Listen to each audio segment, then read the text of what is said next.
Good evening, members. Good evening, members, residents, and members of the press. Welcome to the meeting of the Corporate and Community Overview and Scrutiny Committee on the 19th of May, 2022. I'm Councillor Nigel Hedges. I'm Councillor for Wallasdown and Winton West Ward, and I'm also Chairman of BCP Council. In the absence of a standing chair or vice chair of a committee, the Constitution under Meeting Procedure Rules Section 4D, Procedure Rule 4.2, requires that the chair of the council shall preside over the election of the chair for the committee. The person presiding over the election of chair shall be entitled to an equality of votes. Housekeeping. Firstly, I'd ask the Democratic Services Officer to read out the housekeeping notice regarding how this meeting will be managed. Thank you. Please note that this meeting of the Corporate and Community Overview and Scrutiny Committee is being recorded by the Council for live broadcast and will be published on the Council website for a minimum of 6 months. The meeting may also be recorded or streamed for live or subsequent broadcast by members of the public, although ultimate discretion in this matter will lie with the chairman. Please could everybody ensure that background noise is kept to a minimum and that mobile phones and other devices are turned off or switched to a silent setting for the duration of the meeting. Thank you, Chairman. Thank you. So item 1, apologies. I'll ask the clerk if there are any apologies for this meeting. We have received apologies for this meeting from Councillor Lewis Allison and Councillor Anne Filer. They're being substituted for Councillor George Farquhar substituting for Councillor Allison and Councillor Butt is substituting for Councillor Filer.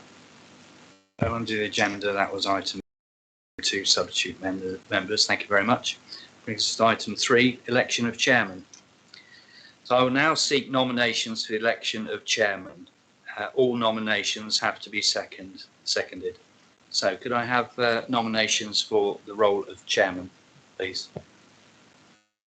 Thank you. I'm so delighted to be able to propose Councillor Lawrence Williams for the position of chairman. Thank you, Mr. Chairman. Do you have a seconder, Councillor Butt? I do indeed. I have Mr. Roberto Rocco. Thank you. Councillor Roberto Rocco. My apologies. Could I personally hear him confirm that? Yeah, I would like to second Councillor Lawrence Williams as the chair of the committee. Thank you. Any other nominations, please? Councillor Dedman. I was trying to indicate. I would like to nominate Councillor Stephen Bartlett, and I would normally say a few words, but I think it would be a very good idea, as we've got other nominations, if the candidates did say a few words as to why they should take the chair. Indeed. And I have a seconder sitting next to me. Councillor Andrews, would you like to verbally confirm? I'm very pleased to second Councillor Bartlett. Thank you. Thank you, Councillor Andrews. So on that most useful prompt, Councillor Dedman, I propose to offer Councillor Williams the chance, a couple of minutes to introduce himself. Thank you. Thank you. I'm Councillor Lawrence Williams. I've been a councillor since 2011, starting with Bournemouth Council and of course moving on to BCP.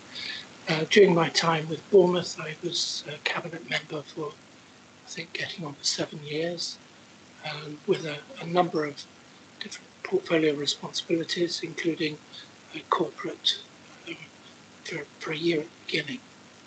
I was Mayor of Bournemouth in 2017-18, so I have a fairly extensive ability when it comes to chairing meetings and, of course, background knowledge as well.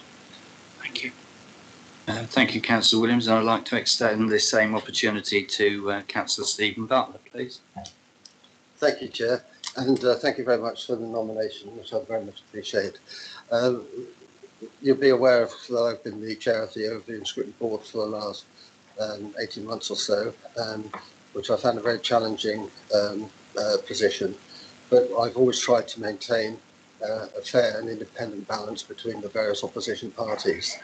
I've also tried to move the overview and scrutiny function towards more overview, so there was freedom to examine, maybe shape future policy rather than slavishly follow the cabinet agenda. And we've had some success in that.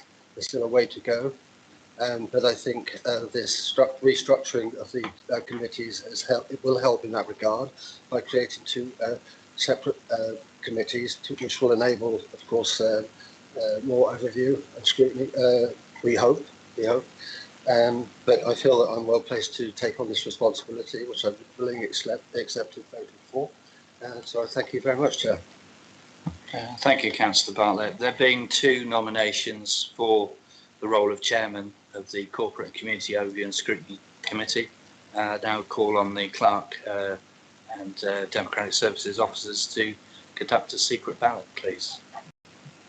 Thank you, Chairman. Just for the purpose of the broadcast, I'm going to place a holding screen while we conduct the secret ballot.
Thank you very much.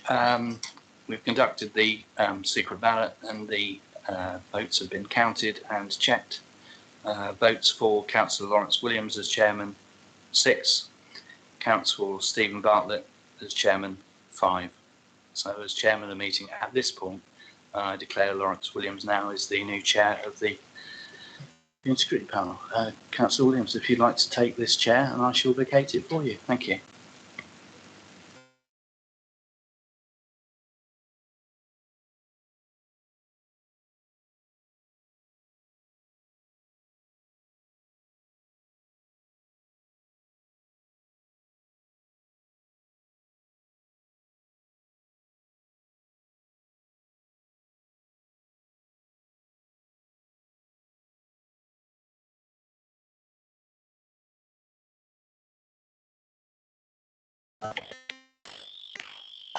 Thank you very much, and thank you for those that voted. It's much appreciated, and commiserations to Councillor Bartlett. That brings us to the election of Vice Chair. Do we have nominations? Yes, Mr. Chairman, I'd like to propose Councillor Roberto Rocco for Vice Chair. Thank you.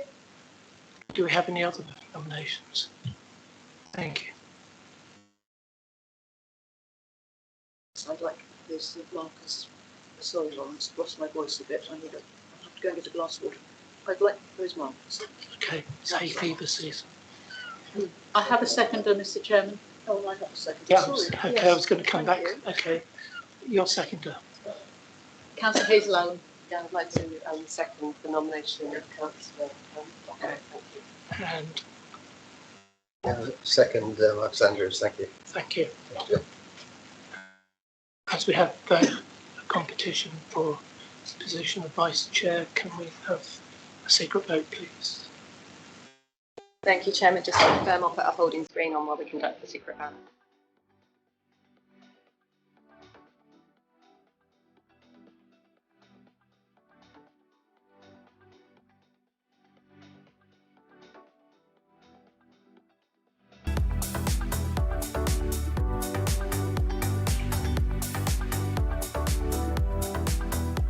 I'll go back to live.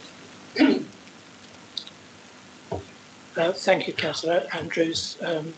You quite rightly pointed out that I should give the two candidates the opportunity to present why they think they can. Would you like to go first? Mr. Chairman, I'm so sorry to interject. With respect, I know that you're a bit on the voice, but if you could just, I can't really hear. Yeah, I know it's difficult for you, but if you could speak right into the mic, it would be very I will. Same problem as Councillor Dedman, I I suspect. understand, of course. Thank you, Hay Mr. fever Chairman. season. Thank you, yes. We can always hear Councillor Dedman, but we're just not able to hear you this evening. Bless your heart, Councillor Dedman. Yes. Thank you, Okay. Councillor. Well, would you like to kick off? Thank you. Thank you, Mr. Chairman. Yes, I do have experience of chairing meetings. In the distant past, I was a councillor in Christchurch, and for 2 or 3 years, I was actually the chair of the Policy and Resources Committee, and effectively the leader of the council at that time, when there was administration that I ran. So I do feel that I can be fair, reasonable, and diplomatic, and particularly I would able to support you, Mr. Chairman, in the work that needs to be done of scrutiny, whereby it needs to be diplomatic, it needs to be thorough and fair, and I could obviously act as a conduit through you, Mr. Chairman, to other disparate groups on the council. Thank you. Thank you, Councillor.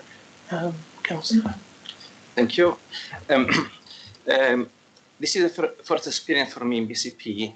However, I've been councillor for 14 years in my city, Milan.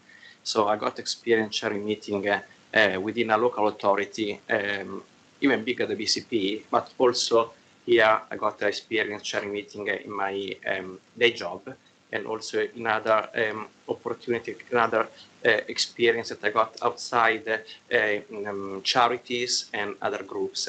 For me, it will be a very, very interesting to support the chair in this new committee. It will be a great experience for me to support the chair and then all the other councillors during this meeting. Thank you. Thank you, both candidates. Now can we try for the secret vote, please?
Thank you. We have the result of the ballot, and 5 votes for Councillor Andrews and 6 votes for Councillor Rocco. So I declare Councillor Rocco as the Vice Chair. Perhaps you'd like to come and join me.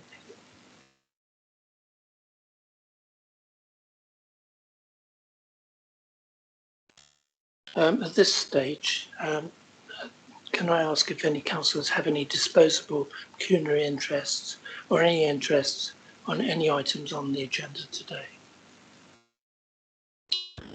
Take that as a no. Oh, sorry, Councillor Andrews. Mr. Chair, item 6 has got no agenda papers, so until we have the address from the relevant officer, it's very difficult for any councillor to comment 100%.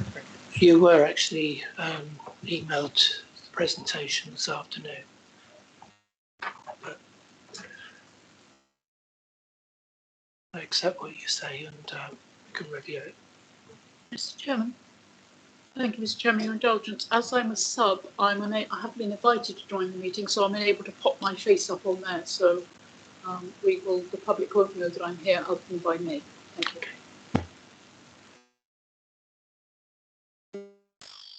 you. Public issues. There are no public issues been received for this meeting.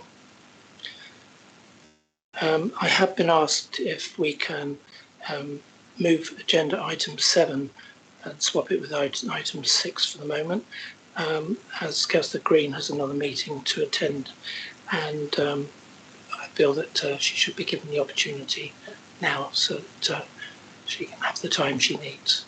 Councillor Green. Thank you, Chairman, and good evening, members. I'm sorry about the, well, I'm not very sorry about the very bright lights. Apologies for the slightly strange halo that I've got, but that's the evening sun for us. Firstly, Chairman, congratulations to you and Councillor Rocker. And can I just greet all members of this new panel and say how much I'm looking forward to working constructively with you on this item and any future ones within my portfolio that come in front of you.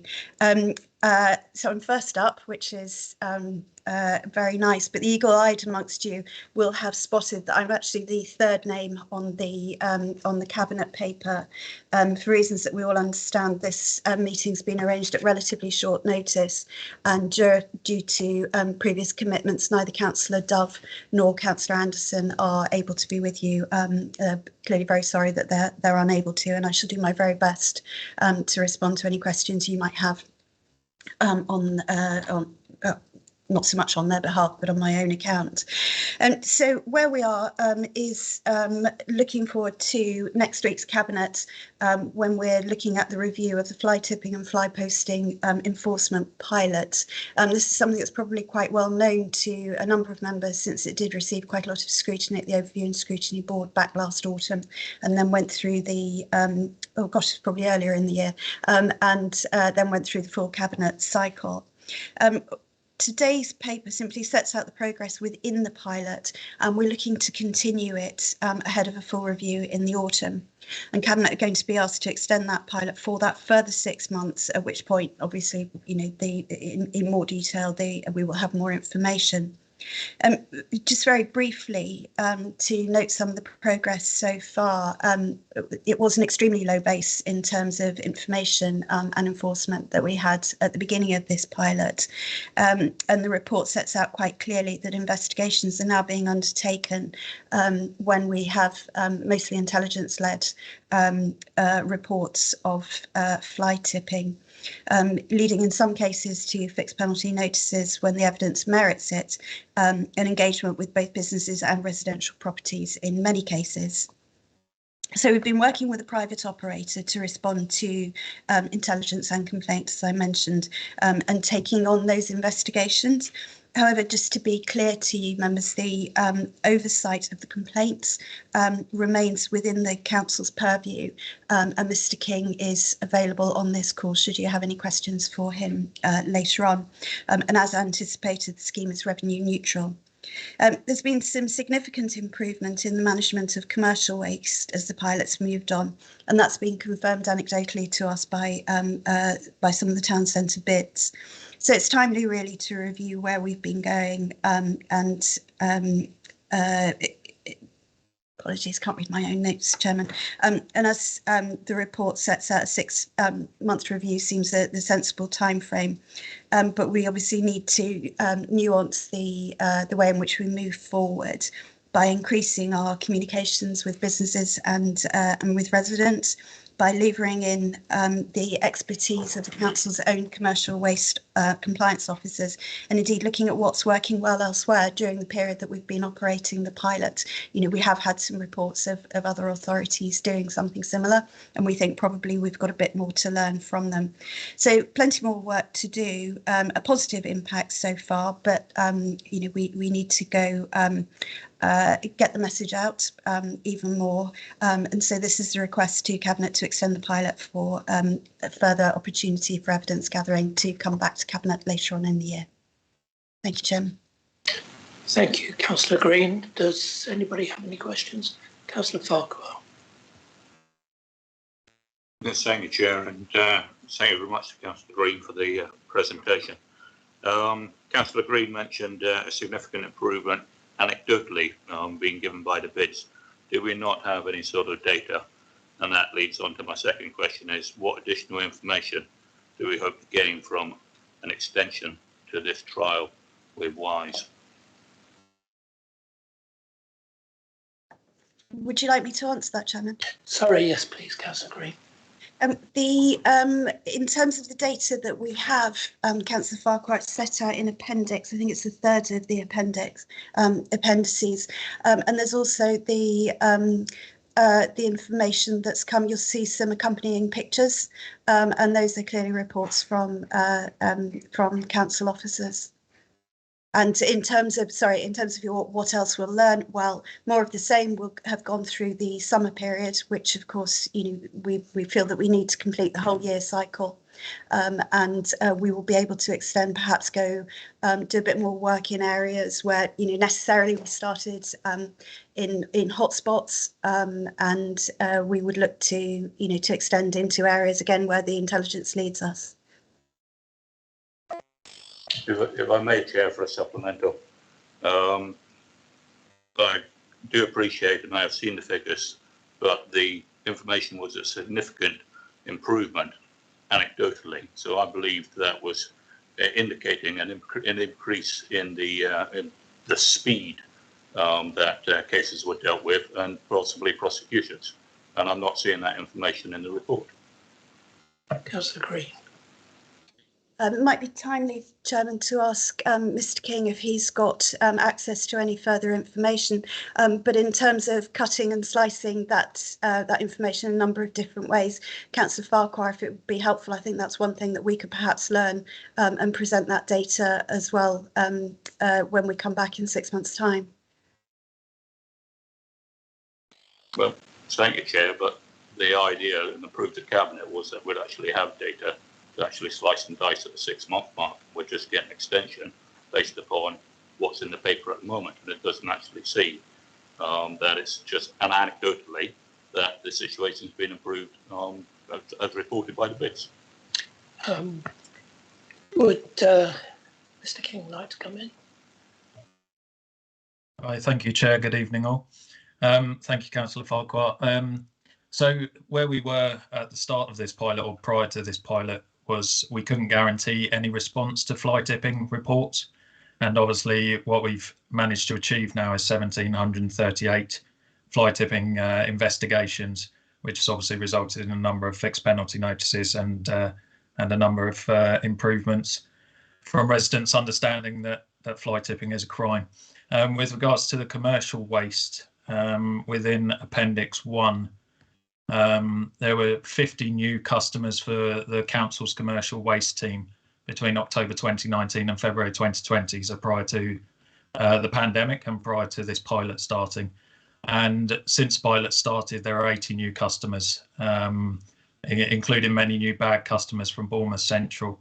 Now, many of them had been visited by WISE officers, and inspected to see if their waste arrangements were suitable and compliant with the regulations. And while they were given many options, there's a lot of private waste collections out there. A number chose to approach the council for a contract. So hopefully that gives some context to an improvement in businesses having the correct setup for their waste collection, and also illustrates the response and the improvement in the response we've had during this first 6 months. Thank you, Mr. King. Councillor Edwards, you had a question. Yes, thank you, Chair. We all know that there are some charges for some of the household waste that's taken to the recycling plants, tips, whatever you want to call them. Do we know what the most prevalent type of fly tipping is? I mean, is it chargeable waste or is it non-chargeable items? Because I believe, I mean, I've seen lots of examples of fly tipping of things like settees and mattresses and things, which actually I believe is free to take to the tip. So do we need more education of what is free to take to the tips rather than people just leaving it on the street? Because quite often I think they put it in a car or something and they've got it to someone's street, but they haven't sort of taken it down to Longham or to Christchurch. Would you like to come back? Sorry, Chair, were you directing that to me? Sorry. Thank you. Sorry, I thought you'd stayed. Oh, thank you. Yeah, it's been a learning curve for me, actually, seeing what kind of waste has been left on our streets. There is a lot of general household waste, and plenty of mattresses, as I'm sure every board member has had reports of over the course of the last few years. So certainly, as part of our communications strategy going forward and improving that, we would seek to educate what people can get rid of free of charge at our waste disposal areas. My head of service actually joined us today as well, and would like just to come in on that with your permission, Chair. Yes, of course. Yeah, good evening. I'm Peter Hagan, the head of regulatory services, Matt's boss. Just to add to what Matt was saying, in terms of what's chargeable and what isn't chargeable, if the waste that appears to be domestic waste was actually meant to have been collected by a commercial company, then in fact it would have been chargeable had it gone to the tip. So things like mattresses and that actually may well be chargeable if it was collected by a commercial company. The problem is some of those commercial companies also then fly tip. So we're trying to get to those people that say they're acting as a commercial company, they collect people's waste, they charge the people for collecting waste, and then they fly tip it. So it's not the case that all what appears to be household waste is actually non-chargeable. But as Matt said, part of the publicity campaign will be to ensure that people understand that if it's household waste, then there's no charge of disposing of it. Thank you. Before I go to Councillor Bartlett, I've got a question. A number of wards, including my own, have a blight of cars being dumped in them, untaxed, unregistered in some cases. Is that considered fly tipping? Thank you, Chair. No, that wouldn't be. There's abandoned vehicles procedure and policy for that, and I believe that would be dealt with under that. Worth asking. Thank you. Councillor Bartlett. Thank you, Chair. I've got a number of points. First of all, I'd like to say I do support the need for an extension of the trial, which I think has been doing some really good work.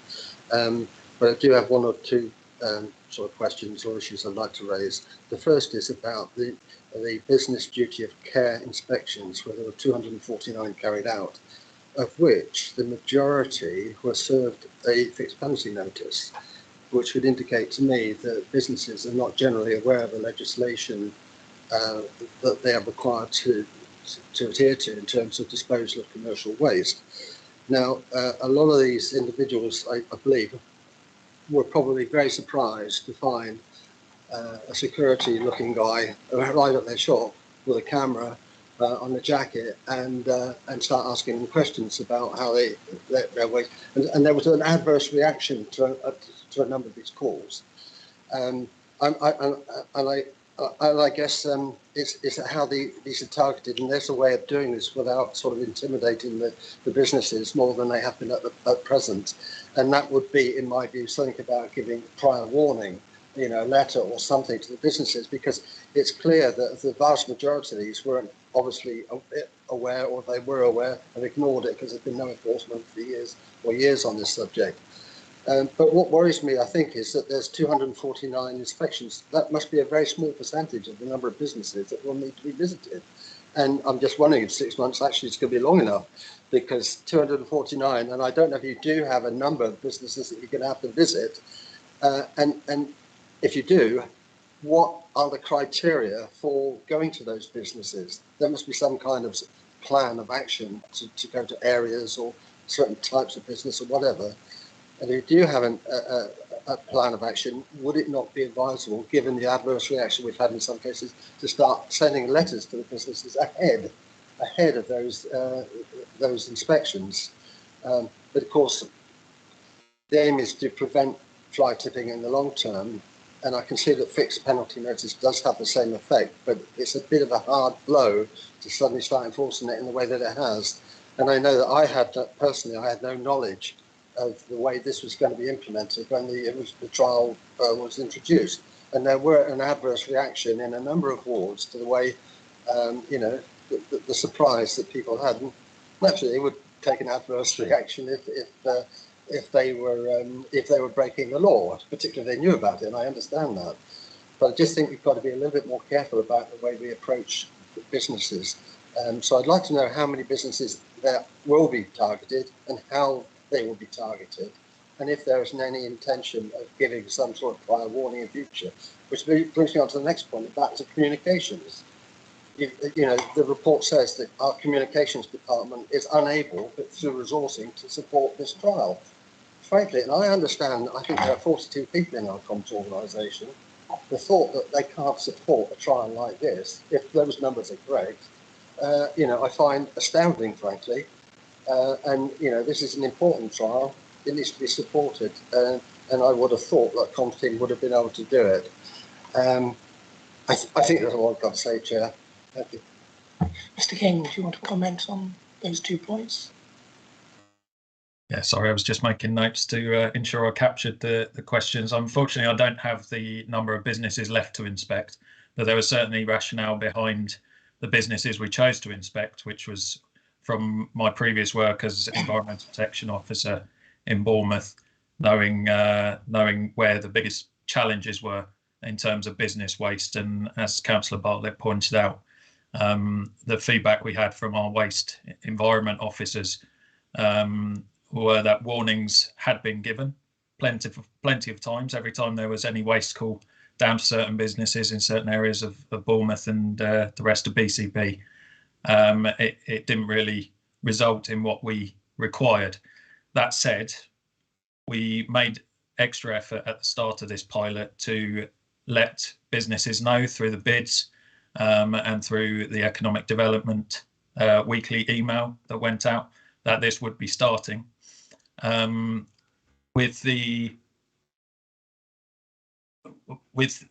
challenge we've got, which is outlined in the report, with now telling people that we're going to be doing this in this way, they need to provide proof of suitable waste collection for the previous 12 months, the preceding 12 months. So if we warn them today and then wise go in tomorrow, it's a challenge, and I acknowledge that that's a challenge. Our plan of action is to make this as widely known as possible, to ensure that as many businesses understand their rules and duty of care. And WISE officers have had plenty of conversations with businesses and made it clear to them actually that businesses that have been complying with this legislation have spent a lot of money ensuring their waste is collected properly. And certain businesses probably haven't ever paid for suitable waste collection. And therefore the fine levels, although it appears quite high, is quite a cheap rate depending on the amount of waste they would have had to pay for that preceding 12 months. Councillor Bartlett, I hope I've answered both your points there. Apologies if I missed one. Yeah, I think so, but is it that proportionality? Sorry, Mike. I mean, we've had some examples of businesses which do not generate any significant amount of waste at all, and they've been issued with the fixed penalty notice. You know, they come back in off 2 years of no business, basically, and they're not generating waste anyway. And very often it's where there is waste, it's a particular type of waste and not general waste. And you know, they've been surprised by the approach that's been taken. And I think it probably is a little intimidating when you see somebody coming through the door in a black uniform with a camera and start to query you on what you're doing, you know, with your waste, which is probably not enough to fill a waste bin. So, you know, I think there are some areas about the approach that's been taken which has had an adverse reaction, and it's not reflected well on the council.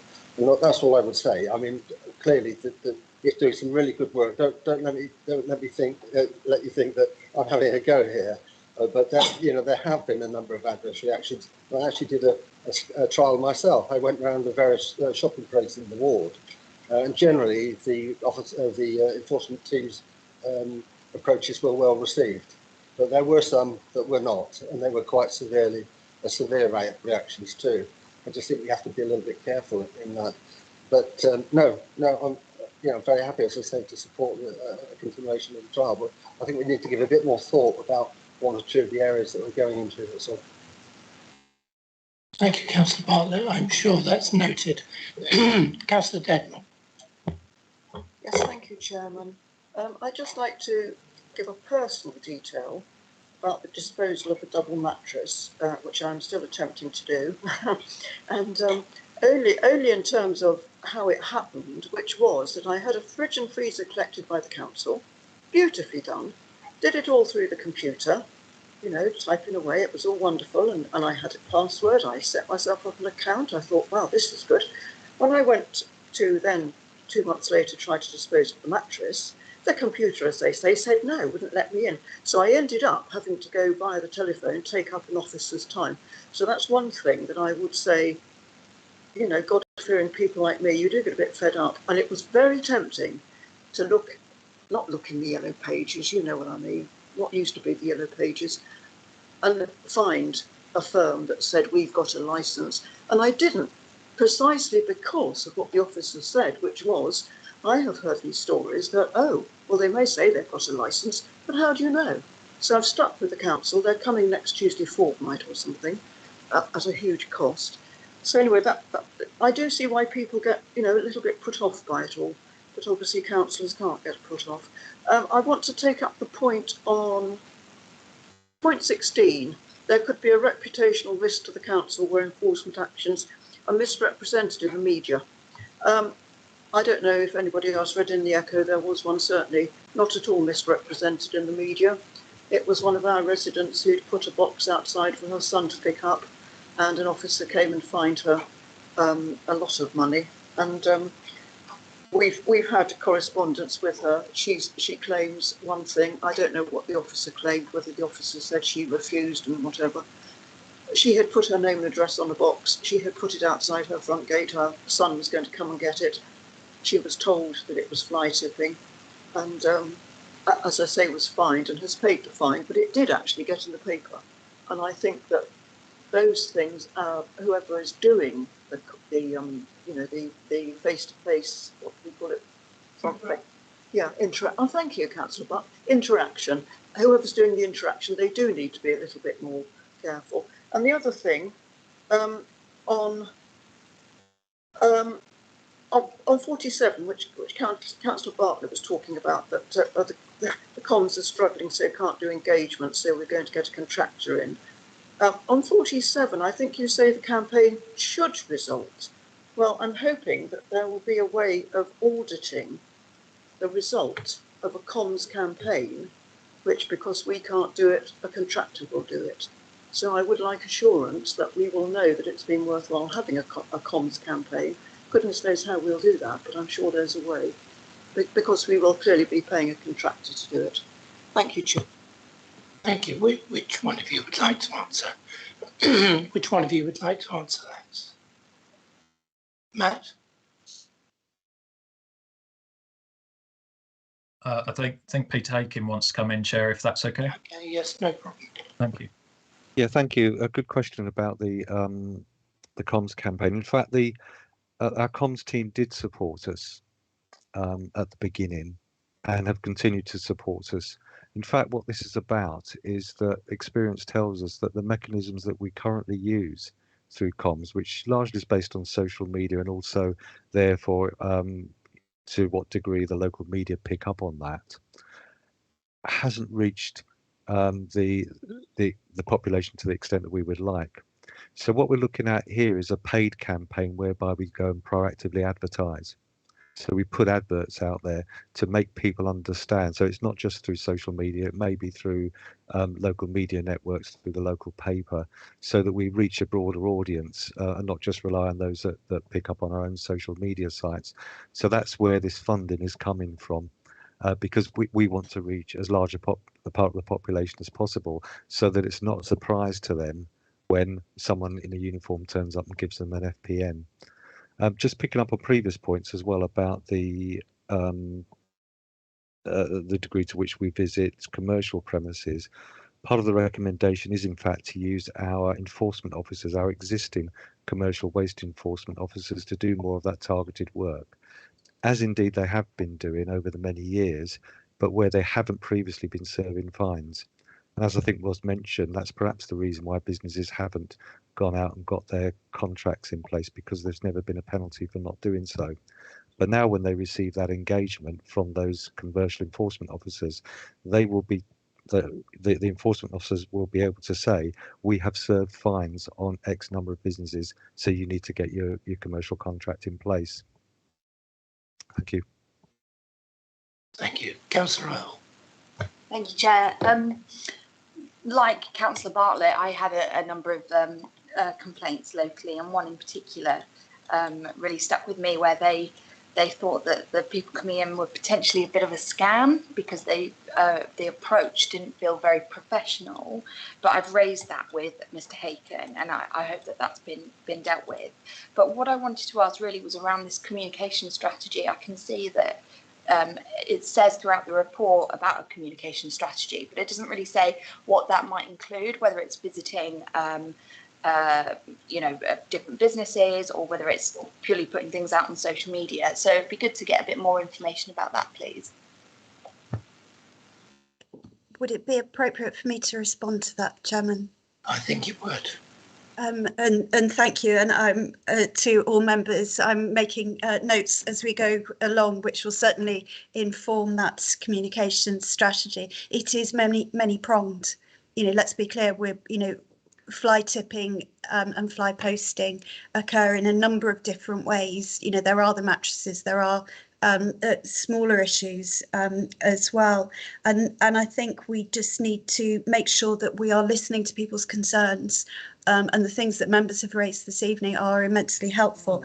To Councillor Dedman particularly, I don't think that we'd necessarily thought about how residents can find out whether somebody's reputable when when we look in our virtual yellow pages, whatever we're doing now, to know what a reputable operation necessarily looks like, and perhaps we should be doing more to tell people, to all those aspects. So I think we've got many options. Social media is one of them. We have our own BCP Life magazine, and this may be something that we could do further work. It's going on generally through Cleaner, Greener, Safer, those comms, which means it can cover a whole range of things. So a strategy, it sounds like a piece of paper, but actually it's not. It's in this case very much a living, breathing way of going about our work. And thank you all for the comments that have helped to inform that and take us forward into this next phase. Thank you. I've got Councillor Earl wants to come back. Thank you, Chair. Yeah, just to come back on that, I appreciate the reassurance.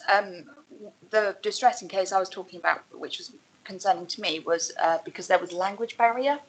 And what I wanted to ask really is whether those communications to businesses could perhaps focus on, translations and communicating with our local business owners who maybe don't have English as a first language, or helping to explain the legislation and what's expected of them in very simple terms, because I think it can be very overwhelming, not only if someone comes into your shop and starts demanding, 7 days to produce a year or 2 years of waste receipts, but even more so if English isn't your first language and perhaps you struggle to understand. So I just wanted to ask if that could be considered within the strategy. Thank you.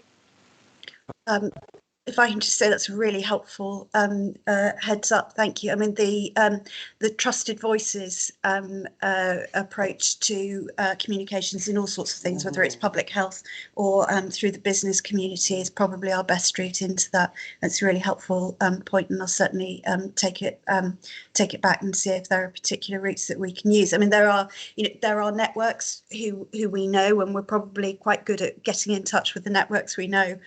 We are possibly, well, almost certainly less good at getting in touch with some of our less heard businesses. So thank you for the reminder.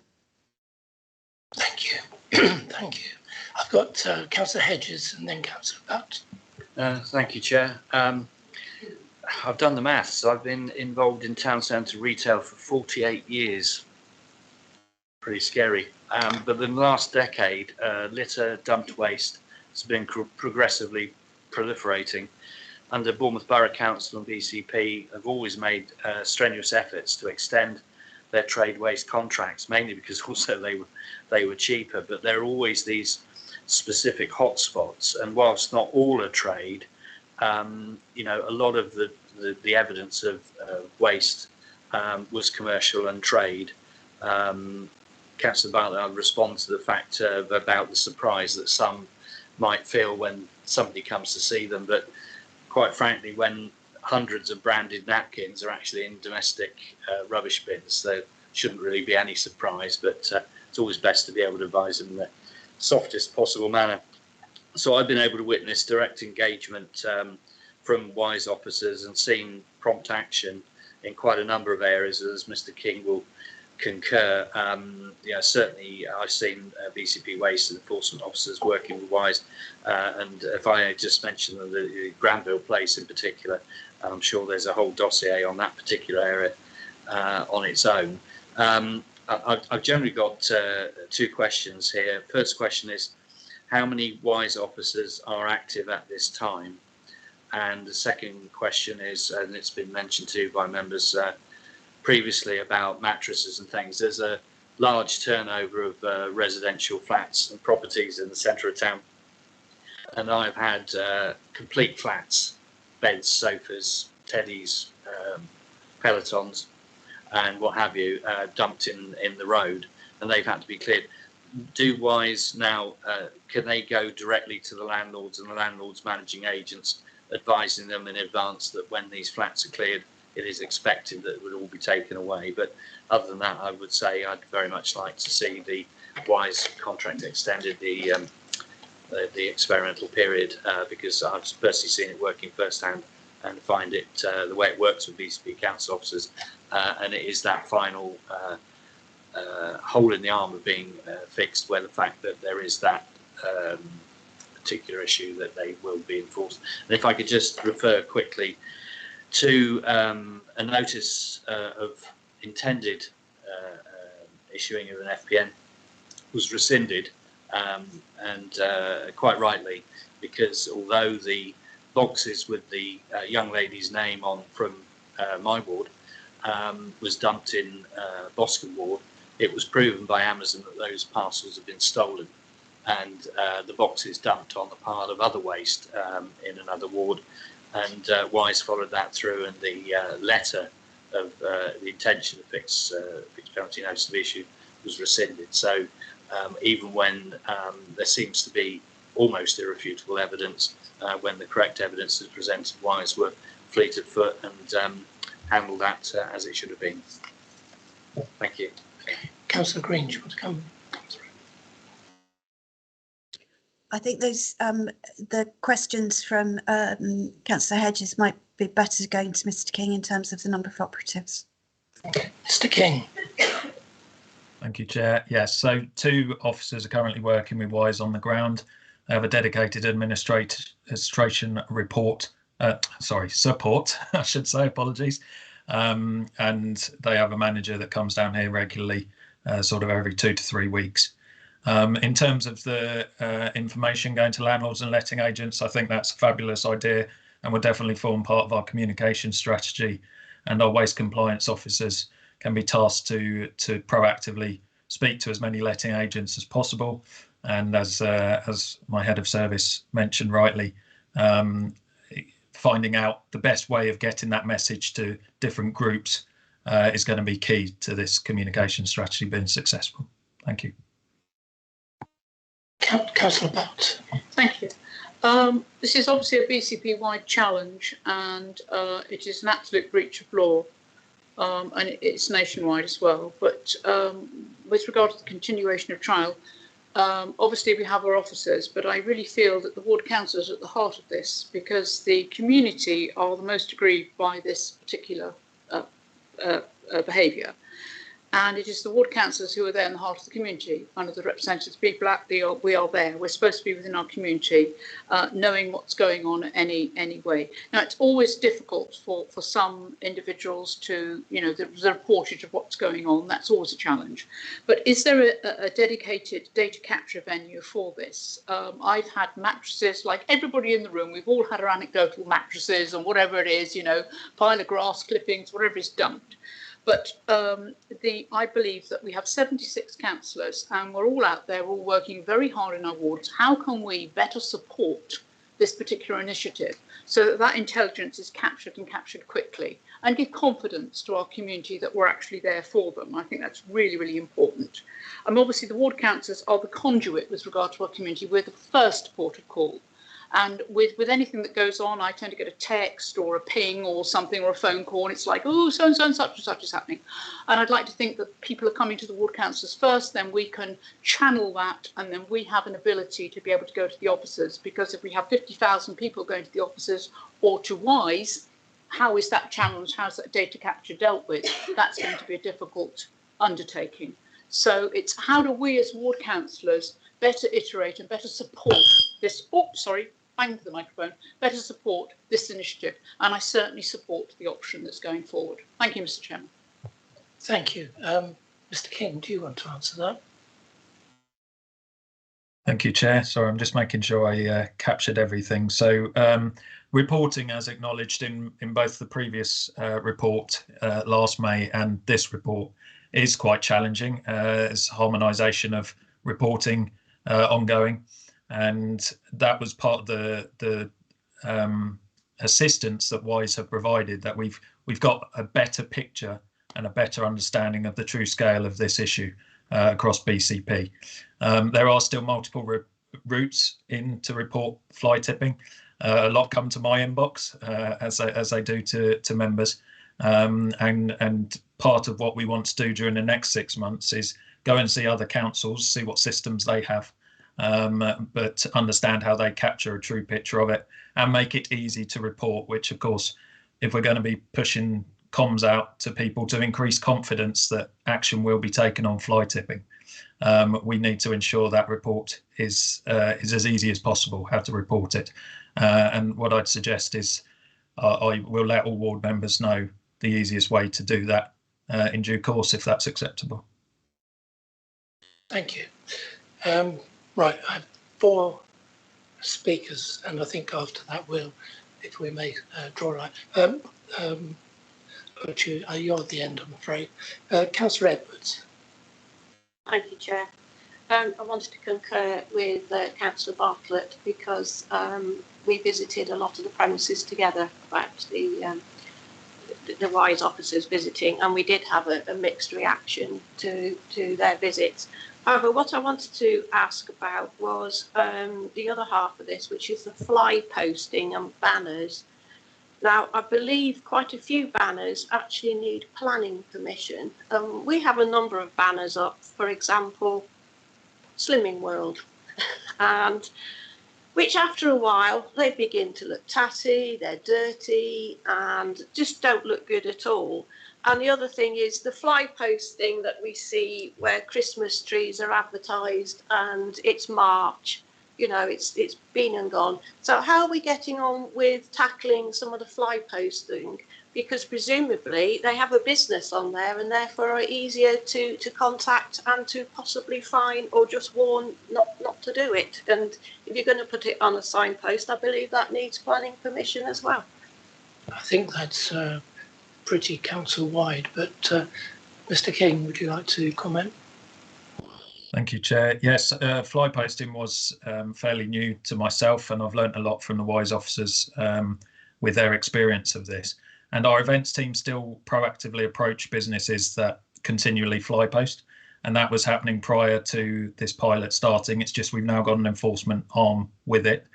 In certain aspects, it's quite detailed. They do need planning permission, and in other aspects, it just shouldn't be happening. And obviously, you can see by the numbers, the reports we're getting in are quite low, and our response has been quite low. I think it was 10 in total in March. That we expect that fully to increase over the next couple of months through summer with more events happening.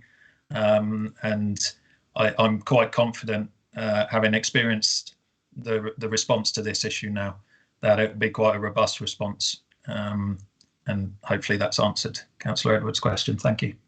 Thank you. We've got three more speakers, Councillor Allen, Farquhar and Andrews, and I think we'll probably wrap it up at that point. So, Councillor Allen.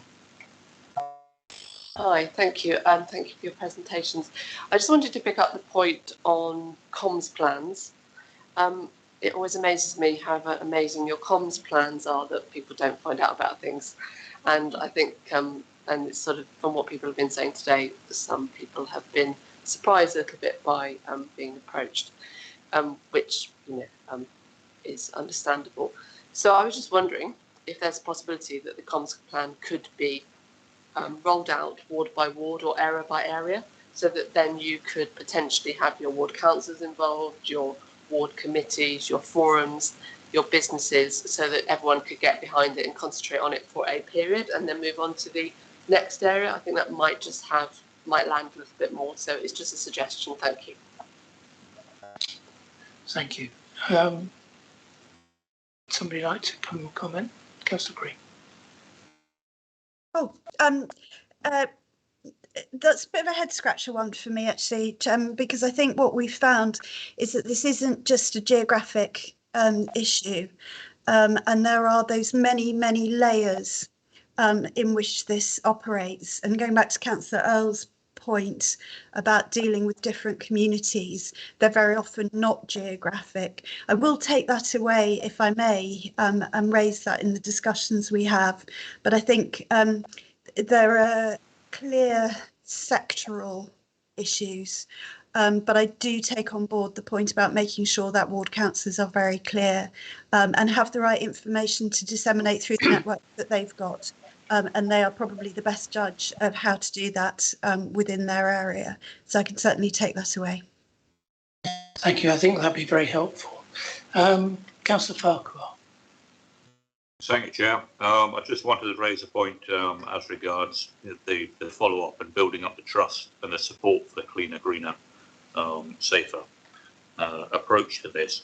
I challenged that Mr. King replied in answer to a challenge that before this trial we couldn't guarantee any reply to reports of fly tipping.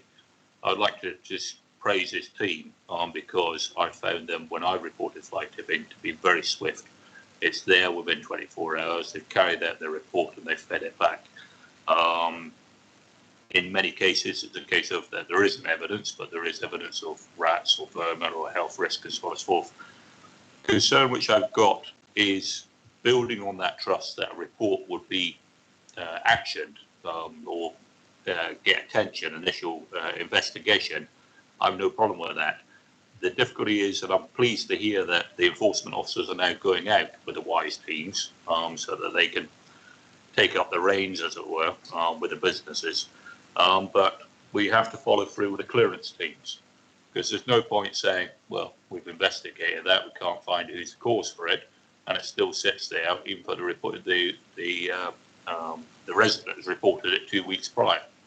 As a councillor, I'm very pleased to say, yeah, teams have been out, they've knocked on the doors of the neighbours, they haven't got a CCTV, and we'll wait the next step. And it's that next step which we as a council needs to look at in actually improving our clearance teams and improving the speed which we deal with it.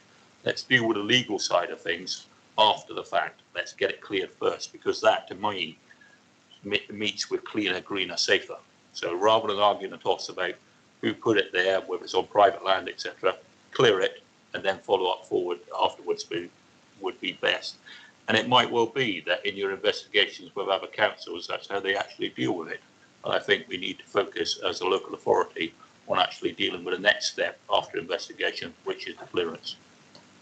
I think this is one for Mr. King. Thank you, Chair. Yes, thank you, Councillor Farquhar.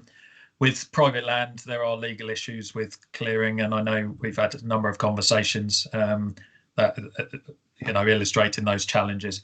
Work very closely, and the WISE officers work very closely with Stuart Best's team, Kate Langdown's team, for clearance from the public land. And whilst there's been some minor delays in ensuring we go out and secure the evidence, where it's on public land and free to clear for the council teams, that's done quite quickly. We're always looking at ways to achieve clearance from private land quicker, and that will continue. And I'm encouraged by having the opportunity to go elsewhere to see what they do, and hopefully we'll lessen the time somewhat. But the legislation is quite tricky where private land is involved. Thanks. Thank you. Councillor Andrews, finally. Thank you, Mr. Chairman. Yeah, I'm a great believer in don't reinvent the wheel. It's been mentioned by the officer and other councillors that other councils up and down the country obviously suffer from fly tipping. We're a new council effectively, and we need to learn from other councils what they've done. I've read in the report that just buying one portable CCTV camera is £25,000, which is a lot of money. I know one council spent over £1 million on some cameras, and they're still having problems. One thing with reporting fly tipping on our webpage, I've just tried to do it now, dummy run, and it's a bit cumbersome. It's okay, perhaps you've got your laptop or you're sitting down at home with your home computer at a desk or whatever, but by definition, fly tipping is out there. It's not in your back garden, not in your front garden. It's in a high street or near an industrial estate or down the road. And I would like to see our fly tipping online thing considerably improved. At the moment, we can only apparently upload a photograph. All of us walk around now with a video camera, whereby the video can obviously be, you can verbally say where the address is, everything like that. And if it was far more user-friendly, I could upload a 30-second video having seen somebody, literally the car drive down the road or the van or whatever, and then upload it. I do believe other councils have got better web pages for reporting these, and it's a thing which the officers can do is talk to the other top 20 councils in the country who've got problems similar to this and see how they've tried to solve the problem. Thank you. Who'd like to respond? Could I come in on that one, Chairman? And thank you. I was with you, Councillor Andrews, up until the point of suggesting that residents video cards, and I'm just I would appreciate some guidance from the officers on that. I think providing the evidence of the what's been seen is what is there is where our residents can be particularly helpful. But there is there's a note in the report about the requirement for people to give evidence. So I would just be slightly cautious about that. But your point about learning from other authorities about how to whether they've got a better way into reporting it with the location and GPS and so on, I think that's one of the things that we will be asking as we go forward. Thank you. I did have one further request for a question, and we will make it the last. Councillor Barnes. It's not so much a question, it's a statement more. I've listened to the debate and people have made some really good points and I think it's been really useful. And I just think from me, and it may be from others, I just want to have a warm endorsement of this approach and an understanding of the absolute need to extend the pilot for another 6 months for all the reasons that we've heard. I think we need to give it that credence and take it forward with all the caveats that the people have put forward, and I think it will work in time. Thank you, Mr. Chairman.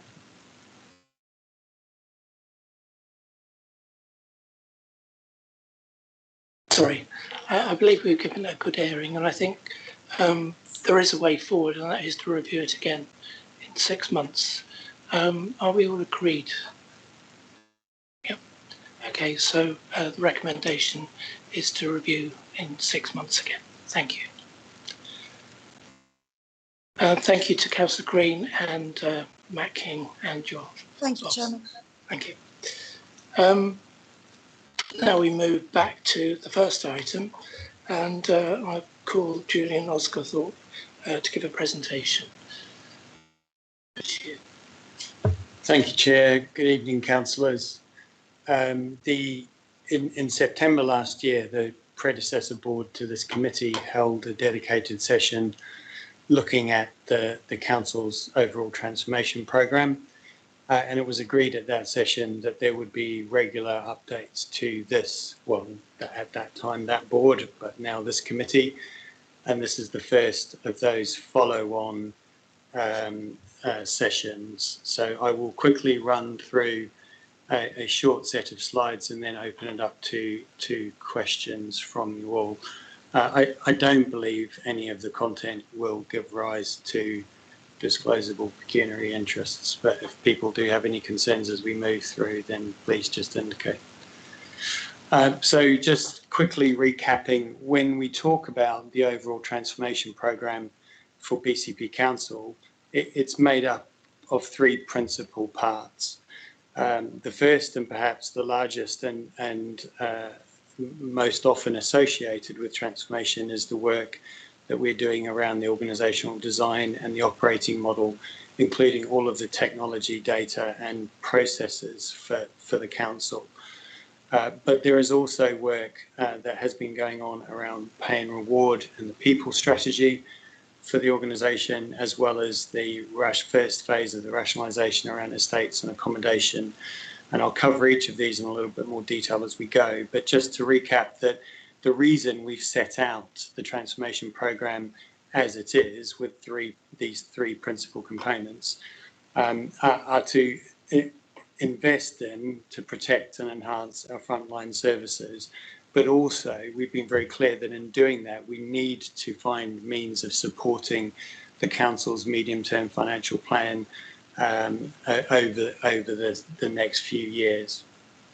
So just to quickly illustrate where the programme is with a very high level RAG status, so red, amber, green status, both the organisational design and operating model theme and the estates and accommodation theme overall are green. Pay and reward, in my opinion, needs to be considered amber, and we'll go into the background for that as we move through the presentation. So focusing first on the organisational design and the operating model, each of these 3 themes, I'll do a quick recap of what we have done previously, what we are doing now, and some of the key milestones to come, and then reflect on the overall RAG status for that particular theme. So over the last 12 months, we have fully mobilised the programme with our strategic partners, KPMG, working with Agilitas and now Microsoft, and we have completed all of the detailed discovery and design for all of the work streams within the programme. That's all 10 work streams within the programme. And we covered that off at the last session, but I'm happy to recap if people would like me to. What we're doing now is we're moving to begin constructing all of the new technologies, all of the new workflows,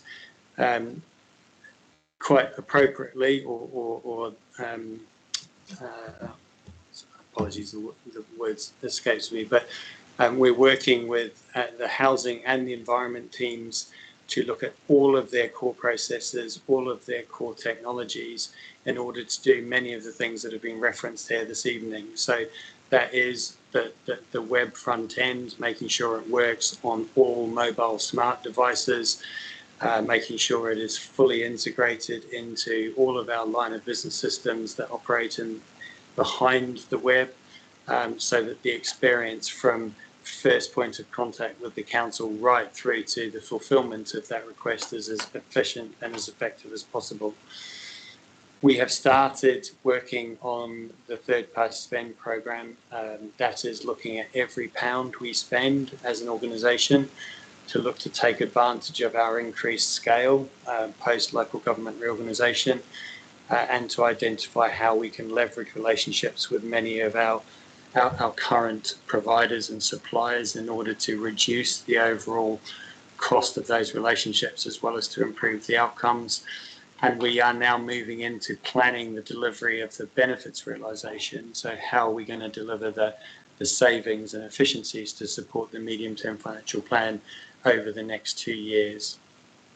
So in terms of key milestones to come, in Q1 of 2023-24, we expect to be going live with the new finance and HR system that will be replacing multiple current finance and human resources systems. We will be going live with the first phase of the customer management systems and processes. So that will remove many of the issues that have been referenced here tonight, as well as some that haven't been referenced, such as the ability to pay by direct debit, which isn't available universally to our residents and businesses at the moment. And we will be going live with the first phase of the data and insight and the commissioning and procurement centres of excellence, which are absolutely critical to the work of the overall transformation programme. And through 2022-23, we expect to deliver a further tranche of savings by reducing our business support cohort of staff within the organisation, and then we'll be planning to deliver the remainder and the majority of the people-related savings at the end of 2023-24. So based on where we are with the programme at the moment, as I said earlier, overall, in my opinion, it's green. We are on plan. We are on schedule to deliver the outcomes. The budget is showing as amber because we have always kept pressure on this budget. It is a significant programme and the budget is significant, and it's right that we absolutely keep the pressure on our commercial and strategic partners to make sure that we deliver absolute maximum value going forward. In terms of the current phase of the estates and accommodation programme, over the last 12 months, we've finished the refurbishment of the BCP Civic Centre extension and annex. All of the teams have now been transitioned back into that environment. So those are teams from the Poole Civic Centre, the Christchurch Civic Offices and Newfields, where we've surrendered the lease. We've closed the Christchurch Civic Offices and we've opened the Christchurch Library and Customer Services Hub. And we have created and fitted out an interim coroner's court in the annex at the BCP Civic Centre in order to cope with some fairly significant public inquests over the next 12 months, and in light of the delay to the implementation of the slice of this building for the future use of the coroner's service. What we're doing right now is we have moved on to refurbishing the old town hall element of the BCP Civic Centre, which will be predominantly meeting suites. We're preparing to decommission the Poole Civic Centre. This will be one of the last meetings that is held in this facility. And we are completing the Poole Dolphin Centre Library and Customer Services Hub. So the same as we've done in Christchurch, the face-to-face customer services presence that is currently in this building will be moving into the library within the Poole Dolphin Centre environment. And we are moving on to develop the the scope for phase 2 of the Estates and Accommodation Programme, which will be turning attention to many of the outlying current office environments across the rest of the conurbation. In terms of key milestones to come, we expect in Q3 this year that the Poole Dolphin Centre Library and Customer Services Hub will be complete and open. The Old Town Hall element of the BCP Civics Centre will be completed and open in Q3 this year. And we are starting to develop out the civic rooms within the BCP Civic Centre, so the council chamber, the Phoebe and committee suites. And while that's happening, the committee meetings will also transition into a dedicated space within the annex within the BCP Civic Centre. Overall, this theme within the transformation programme is green, in my opinion. We are on track to deliver both all of the outcomes that we set out and within the budget. The plan is amber because we are roughly 4 months behind as a result of the impact of the pandemic, both in terms of the availability of some teams, but also predominantly supply chain issues. We have had significant supply chain issues, particularly around the extension refurbishment within the BCP Civic Centre and the work we've been doing within the Dolphin Centre. Pay and reward, we have, over the last 12 months, we did have between 2,800 and 3,000 unique job descriptions, which made the management of pay and reward and the identification and management of equal pay risk extremely challenging within the BCP council context. We translated those into roughly 500 common role profiles which sit within job families. We've worked with all services to identify issues and consequences of that transition.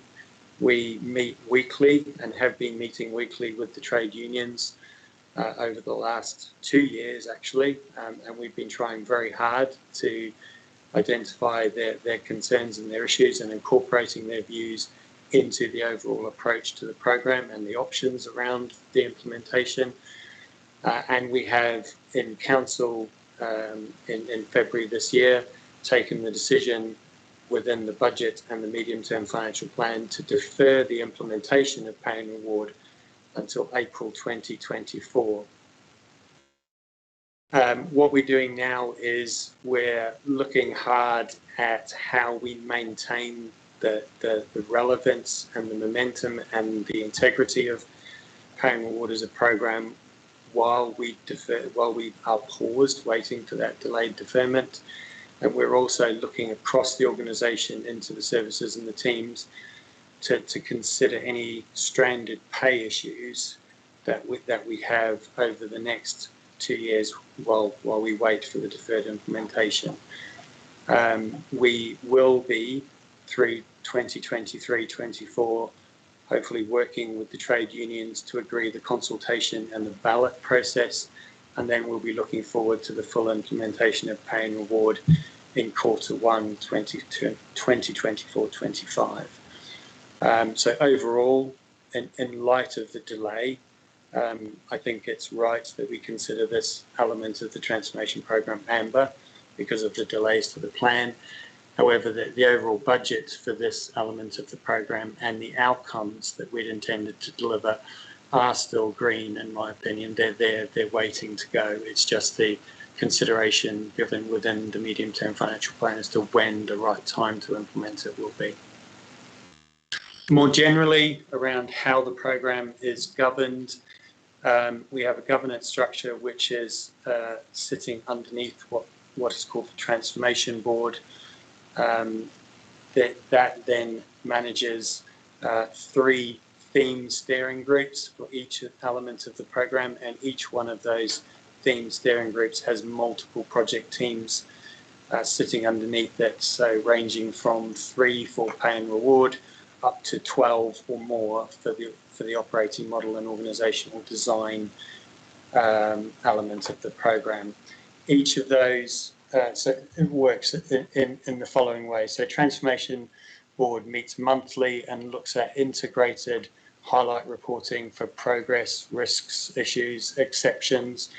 It's responsible for all three elements, and it is the corporate management board plus specific senior officers that are relevant to the programme, and all delegations from cabinet and council which have been made in any or all of the three principal aspects of the programme are to transformation board. They are not to any group below transformation board in the governance architecture that I've just shared with you. The programme steering groups generally meet weekly. They are responsible for oversight and direction for each of the project teams and work streams within their theme. They're responsible for making sure that all RAID or risk issue management is undertaken appropriately and that is being done effectively by exception. And they are responsible for ensuring that each of the project teams and work streams within their theme are properly aligned and developing appropriate plans and implementing appropriate risk management strategies. Each of the project teams meets on a daily basis invariably.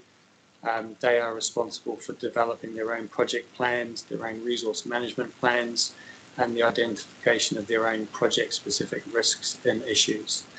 They are responsible for monitoring and managing the project costs within their budgets, and they report weekly into the steering groups, which then report monthly into the transformation board. Just finally, in terms of some key learnings from the programme so far, what we are doing as BCP Council is unique in local government in the UK today. And it's unique because our context is unique. No other local government reorganisation process has created an organisation such as ours, which has parts of three preceding unitary or upper tier local authorities. The ambition of the programme is consistent and in some cases moves beyond the commitments that were made, the vision that was expressed in the local government reorganisation journey. And every part of the council is in scope of the programme, top to bottom, side to side. And we are working really hard to make sure that what we're doing is as future-proofed and leading edge as possible. It's also true that the pandemic has impacted the pace and to some extent the perception of the change that we're undertaking. Overall, the programme was roughly 9 months later getting started than we'd anticipated when it was signed off in November 2019. But also within that, there have been some dramatic changes to the way the council works, but they haven't always been enabled by full transformational change. The way we are sitting here tonight having this committee 3 years ago when we went through the local government reorganisation journey was not possible. And we have all adapted really, really well to working in a very agile, technology-enabled way. But there is still so much more that we have to do to make all of our lives far easier and to make sure our processes and our insights and business intelligence is the way we wanted it to be when we set out the vision for local government reorganisation. The pandemic has also resulted in increases and shifts in the way demand presents itself to the council, and we are struggling in the way in some parts of the organisation to respond to that, while we are trying to implement the transformational changes.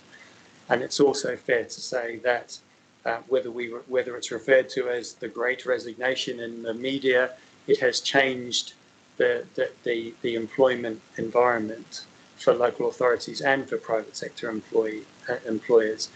And there are some professions within our organisation where we are experiencing significant difficulties in recruiting and retaining qualified, capable staff. And that in itself is exacerbating some of the service pressures. And the final point I would make is that the impact on staff within the organisation is cumulative, and it's not always easy to cope with in the short term. So in a very short period of time, we have changed the way staff relate to physical spaces. We work agilely now. We're not all always in the same place at the same time. We don't have personalised spaces anymore. We have introduced new systems and processes, and we are still suffering from the impact of the delay of some aspects of the transformation program. So our colleagues are working really hard in what has been for 2 years and what will continue to be for at least the next 12 to 18 months, a very challenging environment. So I think I'll stop there and open it up to any questions from members of the committee. Thank you. Thank you, Mr. Osgood. It's very comprehensive. I've got one question too now. Councillor Allen. Thank you for your presentation and very interesting. I have a few things I'd like to bring up. I'm going to start with a positive note. I was in the hub at the Christchurch Library yesterday and I was incredibly impressed by the space. I think it's wonderful that we're using our libraries in this way, and I think it future-proofs them for the future. And I think it just makes it so much more accessible for our residents. So I just wanted to say a positive to begin with. I know part of the transformation is getting the customer service offer right. I just love to know when and what the timeline is for that, because yeah, it's just incredibly challenging for everybody. And you know, it's wonderful if you say we're going to future-proof and it's going to be cutting edge, but you know, we need that really quickly. So I just wanted to ask you if there's a timeline. You talked about recruitment and retention, a major issue across the board, not just in local government, local health, I can tell you, but in the area that I work in within homelessness, we get lots of short grants that we have to implement things very, very quickly, prove that they work, and then try and persuade someone to carry on paying for them afterwards. And we've had problems recruiting because there's been blocks in people being even recruited. So I just wondered if that was going to not be an issue in the future, because I think if you get grant money, you've got to get people in quickly, and then if you're going round and round the houses being told you can't recruit because of reorganisation, you don't want to give money back, and just so that's a concern. And I'm just wondering whether, if there is a delay in the implementation of pay and rewards, whether that is going to be a concern with staff retention. Just adding to what you've just mentioned about recruitment, retention, and you know, you lose the best people first. They're out the door because they get the best opportunities, and you just don't want to lose people. So, sorry, I know that's 2 or 3 or 4 questions, but I just wanted to pick up on those points. Thank you. Thank you, Councillor. So dealing with take them in reverse order and end with the customer services stuff, if that's okay. So there is no doubt that the deferment of the implementation of pay and reward will continue to cause us issues from a recruitment and retention perspective. One of the key reasons for the deferment was that the way the employment market and the pay environment has shifted in the last 2 years means that in order to implement the pay and reward arrangements and have the extent of the positive effect we wanted it to have, we couldn't afford to do it based on the medium-term financial plan until April 2024. We have always been very clear that when we implement pay and reward, we want it to contribute to BCP Council being an employer of choice within the public sector, not just within the local authority sector. But with it, and that's been done in full consultation and engagement with the trade unions. They did not want to support the implementation of it where it was a weaker offer to the staff. The feedback they have given us is that they would prefer the deferment and the implementation of a better offer to staff than the implementation of a less advantageous offer. So in answer to your question, I expect us to continue to have recruitment and retention issues in some areas. There's no doubt, and Mr. Farron can come in if he likes, but I think there is significant concern amongst staff and colleagues about deferment. I don't necessarily think that flows directly through to the issue that you identified with delays in recruiting short-term staff. I think that is more about the proper management of the council's financial position and making sure that in the event that we are making a commitment to staff beyond 1 year, then we have appropriate arrangements in place to continue funding, not just for those roles, but also for any termination costs, which we haven't always done effectively in the past. In terms of the customer services offer, I absolutely agree with you. It's not good enough at the moment. We expect, and I know this is going to be difficult for people to understand, but the reality is, in order to make a significant improvement, we have to make sure that not only is the customer management environment right, but we have identified and fully transformed all of the service processes which sit behind it. So if I give a specific example that we've been talking about tonight around the reporting of fly tipping, there is provision within the web, the internet, the web front end for BCP Council to report it. There are 29 different applications which sit across the organisation currently, which deal with all or some part of the fulfilment of I've reported a fly tipping chain. So we can make it very easy to take a picture or even a video and post it. But if it then relies on a chain of human intervention and emails behind that, then we're not giving the final customer experience. So the focus at the moment is on not just building a replacement customer management environment, but identifying all of those service processes so that when they go live, there is a meaningful change in the customer experience. That's why, as I said in the presentation, we've decided to work with the teams in housing and environment first, because that's where the critical mass of customer interactions are happening at the moment. As a result of all of that work, I expect it to take another 10 months before we see a material improvement in that environment. Mr. Farron, did you want to come in? Thank you, Joe. If I may, just to emphasise, the issues about recruitment, I think, are very broad at the moment, and they're affecting just about every profession.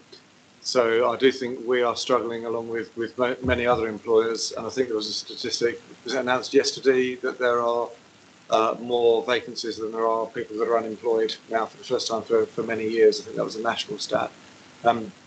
We're seeing pressure in a number of areas, and particularly in those lower paid areas where there is competition for people, and we're seeing care workers are being paid less than people working in supermarkets, and therefore we're seeing a drift away from some of those professions that are absolutely critical for us. The latest statistics I've seen, for example, are numbers of hours of domiciliary care that we cannot provide, not because we don't have the budget, but because we can't provide the domiciliary care workers, is worrying, because actually what that results in is fewer frail and particularly elderly people getting the care they need, which means they're more likely to end up in hospital, which puts more pressure on the NHS, and then puts more pressure on us in terms of discharging and delayed discharges. So actually, the solutions are complex at the moment. I think we're struggling in all professions, and we're looking at how we can recruit more people using market factor supplements. But actually, there is a limit to what we can afford to pay for many jobs because of the budget constraints as well. So that's one issue. The issue that Julian's finished on, the one of customer care, customer service at the moment, I think we're all fully aware of the issues on that.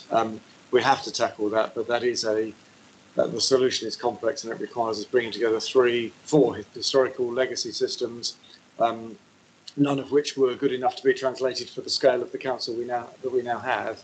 And it's just something new. Julian will know I am extremely frustrated that other councils have had a reported app for many years, where you can literally take a photograph, upload the GPS details, and that goes straight through to the crew.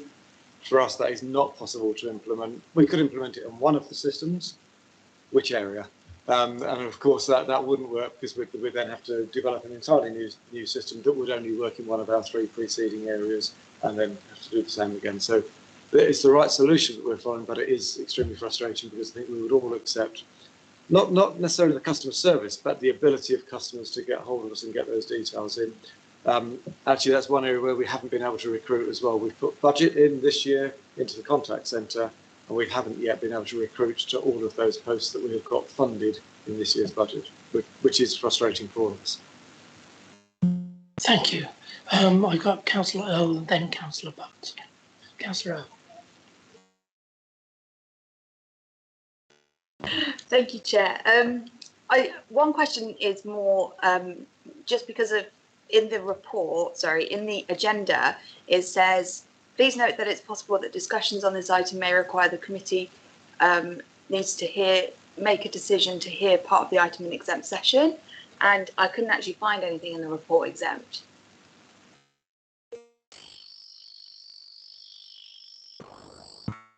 Sorry, Councillor Earl, that was just put in there just in case discussions went much broader than the initial presentation into specific issues around pay and that side of things. Okay. Lovely, thank you. I thought I was missing like a whole part of it. Yeah, I was just going to ask about pay and reward as well. Obviously, it leads on actually really nicely from where we got to, and I wanted to ask, a lot of businesses are obviously dealing with recruitment issues by charging higher prices for various services that they offer. So we've seen it across, hospitality, entertainment, they're all putting their prices up. Have the council put their prices up for chargeable services yet? Again, Mr. Farrant may wish to come in, but yes, we have been. It is an annual review of all fees and charges that the council undertakes. That was undertaken. As I said, we are considering not just the impact of the recruitment and retention issues, but also the way inflation is moving so dynamically at the moment as well, as to whether or not that could or should have an impact on future fees and charges of the council. Thanks. Yes, Mr. Farrant. Thank you, Mr. Stratton. Of course, I was looking at the screen to see if Mr. Richards is on the call, but he isn't. We have absolutely asked all services to look at the inflationary effects on their charges. However, of course, for many of our services, there's also a balance between those that can't afford services. So we are in a difficult position as a public services provider. But yes, absolutely, we're looking at where we can increase service charges where it's appropriate in order to cover those increased costs.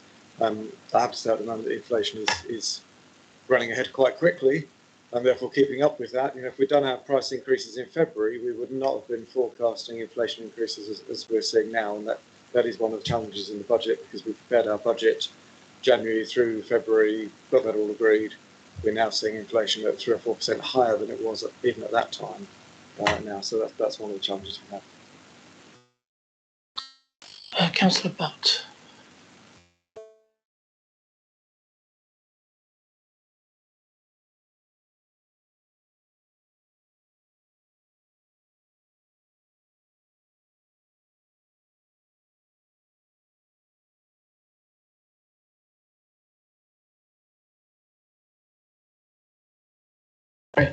Okay, start again. Elephant in the room. With regard to, I heard the Chief Executive's plea there and his concerns, deep concerns about what hampers us. What does hamper us? A lot hampers us. But the major issue at the moment is that primary legislation is hampering us. Because during COVID, we had the ability to do everything we did it well, we did it very efficiently. All of a sudden, that's a no-go. Now, we have technology, and it's the balance between technology and primary legislation. Now, I see that Councillor Dedman is here today. She's dragged herself all the way over from Christchurch. It's the long old hard haul, right? Yeah, and she's here, bless her heart. The thing is, if we had remote meetings, if we could go back to those remote meetings where we could be efficient and didn't have to go to a satellite building or a building of some description, well, if people want to drag themselves along, that's fine. But if other people could join themselves remotely, that would be so much more cost effective. We're looking at a climate change agenda with regard to all the petrol and diesel we're burning. There is just so much in there. So I'm just pleading to you, Mr. Chairman, with regard to one committee amongst many, as to how can we better iterate that through our leaders, through our Chief Executive and the leader of the Council, etc., to start some form of negotiation to change that primary legislation. Because we just sit back, don't we, and say, no, primary legislation, well, that's that. Actually, it's not that. Because over 400 or 500 years of primary legislation, we've changed things because we got up and said, no, we don't like this, we're not going to put it up anymore. I mean, we're 222. We've got a lot of young councillors, which is great within the council, And they're all saying, what the hell is going on? You know, we've got remote meetings. We're all these fuddy-duddies turning up to these meetings, and we don't need to if we don't want to. And there could be some cost savings. So I really think that's important, that is straight, that is corporate, and that is straight on the agenda. So let's pop that on the forward plan and start working on it. Thank you, Mr. Chairman. Mr. Farron, do you want to comment on that? Chairman, so I absolutely agree. No, I absolutely agree that that is the change that we need. It is down to government legislation. So collectively, the more we can lobby government to do that, I think they're absolutely aware of the request. Almost every meeting I have with any civil servant or representative of central government, this gets raised. At the moment, it's about finding parliamentary time.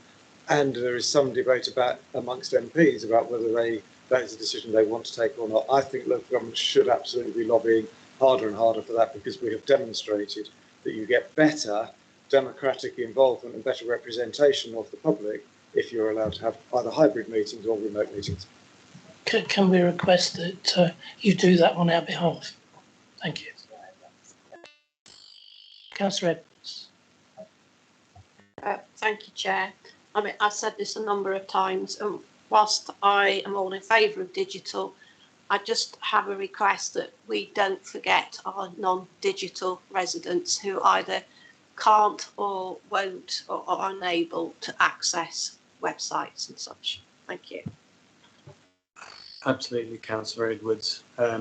We have been very clear through this that the development of our digital channels are intended to complement our existing channels. We are absolutely committed to our face-to-face and our telephone channels, but we know from the work that we've done with focus groups that the lack of digital channels means that it is more difficult for those people who do want to use non-digital channels at the moment, because we're forcing digitally capable people to compete with them in the face-to-face and the telephone channel. So it's not intended to replace anything. It's intended to complement and allow more time and space for the complex, high-need, less digitally literate people. And we have, as we've worked over the last 6 months, we've worked with the DOTS, the Disability Forum, and the Elderly Forum, to engage them about what's good about the way the council operates, what's not so good, what would they like to see going forward. So we are acutely aware of exactly the point you make. I'll just come back on that, please, Chair. Yes. Can I ask, on the website, I've done this myself and I've had other residents ask. I've had a relative who can't access the computer. Can I report something for them? Is it possible that rather than creating an email account for them, that you can possibly have a couple of accounts under your own account, so that if you are reporting it for somebody else, a family member, that you can do that? I mean, it would just make it a lot easier. Absolutely. At the moment, we can't do that. It is core functionality in the system, the capability that is being built as we speak. And it won't necessarily be that you will have an additional branch of your account. It's possible for you to be a named representative of another person and act on their behalf with their consent, digitally or otherwise. So that is coming, yes. I've got Councillor Dedman next, followed by Councillor Andrews, then Councillor Bartlett. Yes, thank you, Chairman. I find myself agreeing with all the councillors opposite here in that, yes, really glad Councillor Allen liked the library in Christchurch. It really does look good. And it's really such a benefit. I must put a sour note in here. It's not nearly as nice as the civic office. However, it's working very well, and I think people are appreciating it. That brings me on to Councillor Butt. Yes, Councillor Butt, I have dragged myself over here. And it's a shame that, you know, we're not all meeting in Christchurch. That was a really good civic office. I wonder if it's worth asking now. There's a lot on this slide about we've finished this, we've relocated, preparing to decommission, closed the Christchurch civic offices. Dare I ask what the plan is, or is that, you know, should I leave that for another day, perhaps? I think perhaps we leave that for another day. For another day. Okay, I get that message then. Okay,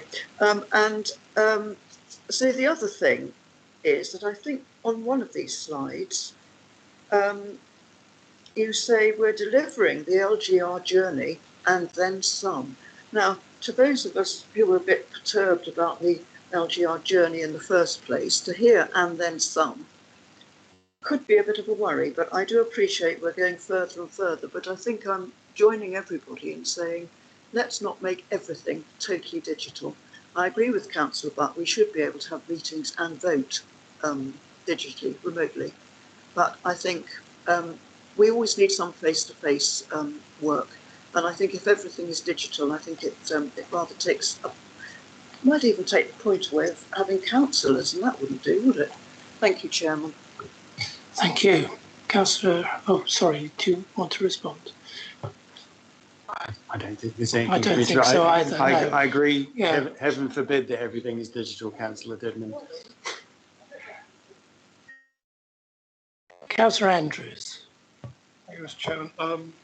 Basically, it's a question, but I've got some comments linked with the question. When will Future Places be submitting their advice on what on earth we should be doing with Poole Civic Centre? Because it's holding up everything. It's holding up the Coroner's Court moving out. Coroner's Court not moving out. We can't do anything with the Bournemouth civic offices. Future Places has got a large number of things to sort out. We've given them a big list of things. Surely getting proper meeting rooms and facilities for councillors to meet in should be a priority. And I would like to think that this committee, through you, Mr. Chairman, can make a recommendation to the Cabinet to get the Poole Civic Office's file put on top of the large pile, and the logjam can then be breached. It's like living out of a suitcase. We've been doing it for 3 years. We would probably be living out a suitcase for another year, metaphorically. I'm not sure where meetings will be held after this. You know, our next meeting, I don't know where we'll be meeting. I know Weymouth Town Council met on the beach. That was in the summer. Perhaps we'll be meeting on Bournemouth Beach, sitting in deck chairs. But, you know, I was the vice chairman, I am still vice chairman of the Civic Offices Working Party. We did a lot of work and made lots of recommendations and decisions, and money was put on the table to do some work to make proper facilities. I always feel that if you've got a good working environment, you know, comfort cooling, we were told to bring our own water this evening because there's no water available, that you can have and make better decisions. I would like Future Places to prioritise what on earth they're going to recommend on the building that we're meeting in today, because it's holding everything up. Thank you. If I can, Chair. So, first of all, the Cabinet and Council have already approved the plans for the refurbishment of the Council Chamber and the committee suite within the BCP Civic Centre. That's not something that Future Places are working on. That the proposed arrangements for those rooms are going through the listed building process, consent process now. And as I said in the presentation, we expect them the works to those spaces to be completed by Q4 this year.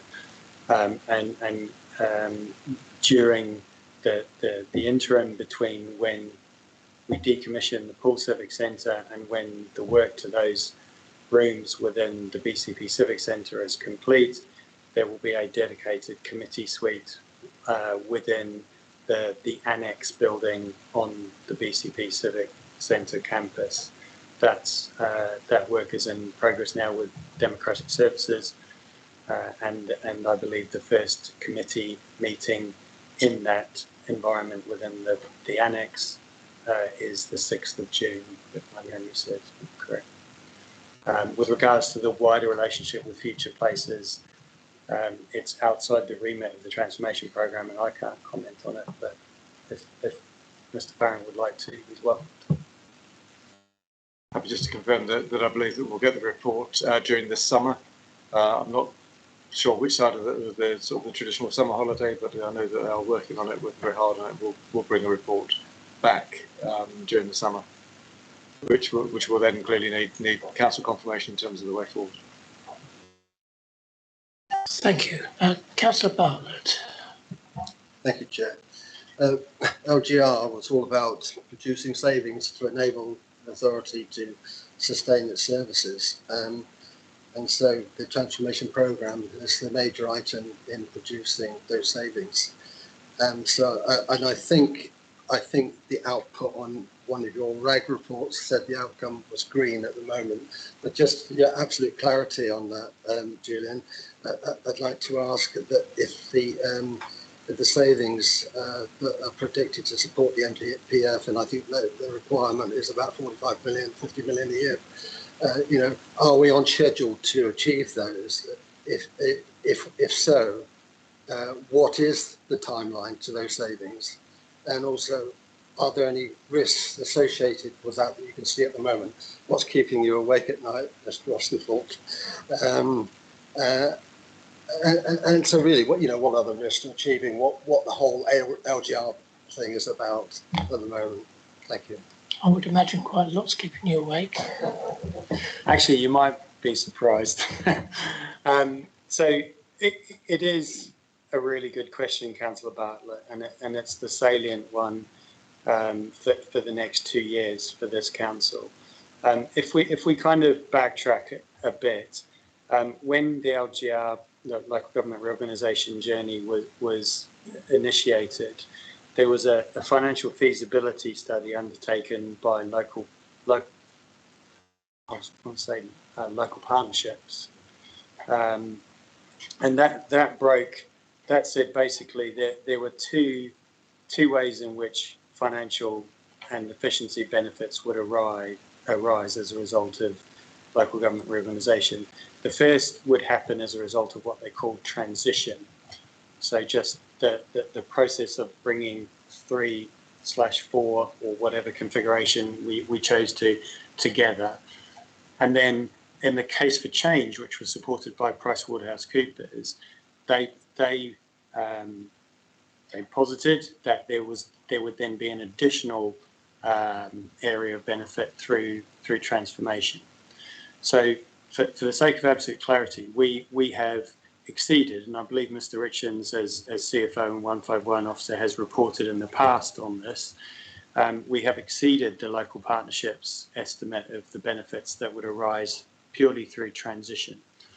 And the arrangements that are now in place are over the next 2 years, 3 if you look at the MTFP, are to do with the transformation benefits that were hypothesised by PricewaterhouseCoopers. So you're quite right that in November 2019, Cabinet signed off a high-level business case which said if you deliver this organisational design and operating model, you can expect benefits, the high case of benefits of £43.9 million.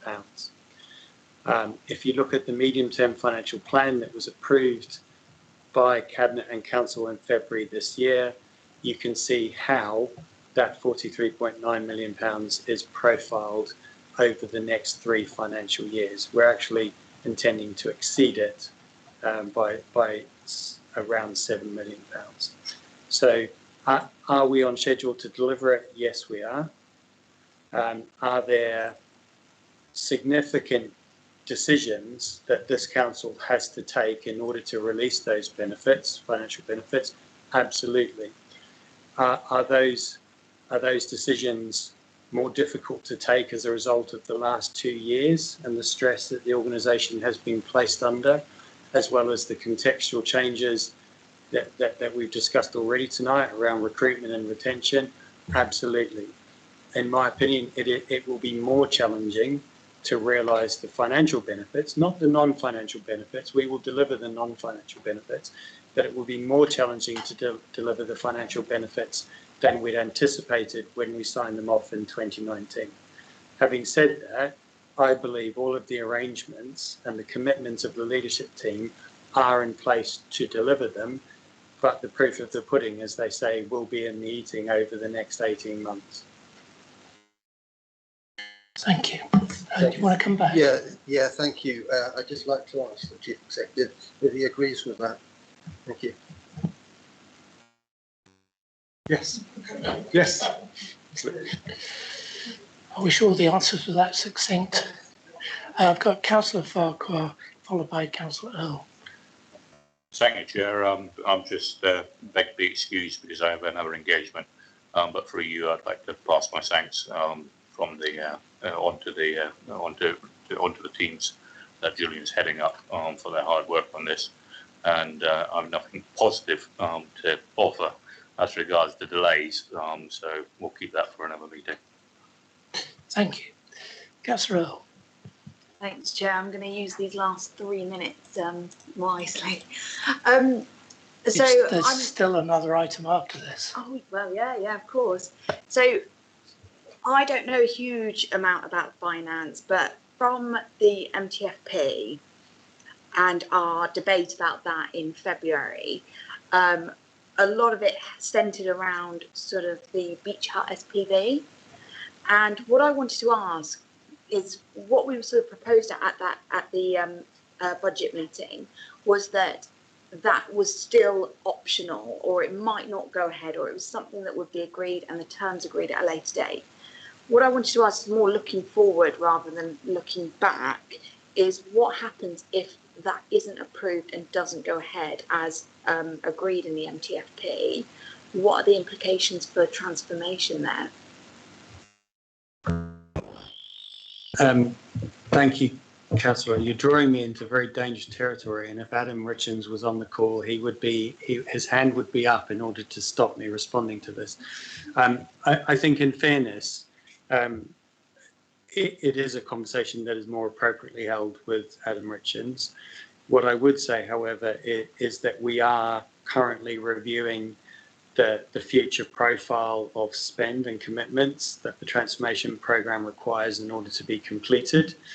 And we are considering options in the event that the current financial strategy for the council as a whole, not just the transformation program, the council as a whole, what the options are in the event that some of the assumptions and risks that were stated very clearly by Mr. Richards as Section 151 officer in his Section 25 report in February materialise. And I think that's probably as clear as I can be this evening. Thank you. Do you want to come back, Councillor Earl? Thank you. I worry when I hear responses like that because they, you never quite know. I try and read between the lines. It would be really useful if we had some sort of report about what the implications were of the SPV, and actually could understand a little bit more about how that would impact transformation. So maybe that's something for the next update. But yes, I'm not sure if you've answered my question or just given me an answer to my question. Thank you. Councillor Bartlett. Yeah, thanks. I just remembered a point, but so it's interesting what Mr. Ostlethorpe has just said, because it does appear that there is a plan B being formulated, which is contrary to, of course, what we heard when the budget was being presented to full council. And I'm delighted to hear there is a plan B being formulated. The question I've got is about oversight of the transformation programme by the cross-party steering group, which was promised at one stage, and I don't think it was shown in your presentation, Julian. Are there any plans to instigate cross-party steering group for transformation? Not to my knowledge at the moment, Councillor Bartlett. The leader and my portfolio holder has not asked me to establish that. I will pick that up with him at our next one-to-one meeting. So. Thank you. Thank you. I think we'll wrap it up at this point. We need to have a go on from here. So may I suggest that we review this in the autumn, and maybe the 151 officer can attend on that occasion so that you don't dig yourself into any holes. Are we all content that we do that? Yep. Okay, so That then brings us on to the forward plan. Mr. Chairman, I'm so sorry, but I should have been somewhere else at 8 o'clock. Would you excuse me? Yeah, Thank you so much. I myself have to be somewhere else so as well. That takes us on to the forward plan. We're a new committee, and there are some items that are left over from the old committees. So I would suggest that the Democratic Services issue send us a list, and we can perhaps have an informal meeting, maybe on Teams, so that we don't have to attend in person, and formulate some sort of ongoing forward plan. We have to do this fairly soon because of the 5 meetings, I would like one to be in June, unless anybody's got any really adverse. You have. Not with regards to the meetings, but there is a list actually. We've been sent a list already. I think rather than go through it tonight, because we'll be here another hour if we do, we take the time to go through it on a Teams meeting just for that one item. But this is supposed to be a public meeting where we're deciding what we need to do. That would not be a public meeting, and I don't think that would be appropriate. Okay. Well, do you want to go through it tonight? I think we should. Yeah. Yeah. Right, do you have any suggestions?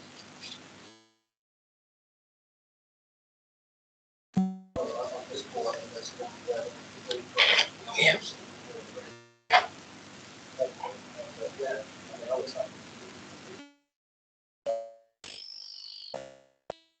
Well, I haven't got an issue with that, to be honest. Let me just pull it up. Okay. Mr. Chairman, just whilst that's happening, can I just make a request? That very good presentation that we had earlier was only circulated to the committee members. I think all councillors, because not everybody was joining online and everything like that, would benefit from that PowerPoint presentation, which they can then look at their leisure. So could Democratic Services circulate that to all councillors if possible? Thank you. Just to confirm, it's already been uploaded to One and Gov, so it should be published soon. That would do the job. So will all councillors know that it has been uploaded? Well, they should be looking at their Modern Gov, but do you think we could send it out separately? Thank you. Just whilst Councillor Butler's pulling it up, it's say page 33.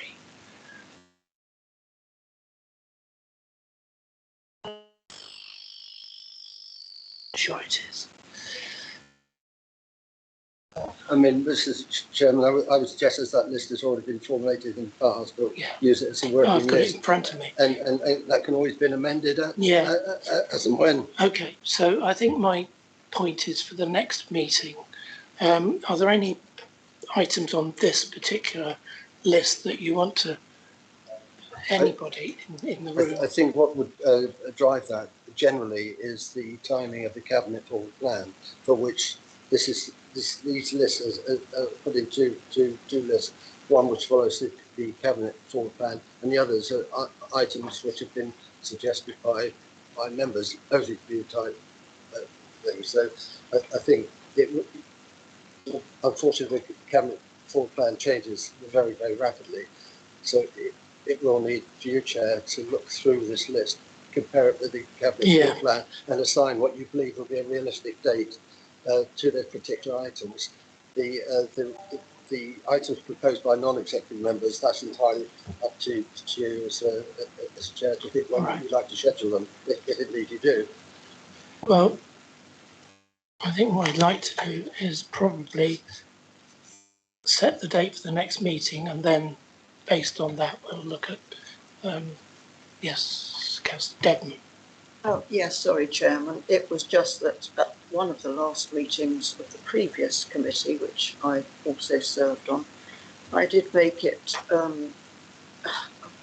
point of saying that, as the only person here from Christchurch, I'm really interested in the item which is coming to Cabinet, but which was on our forward plan as well, which is the transfer of the play sites and other BCP assets to Christchurch Town Council.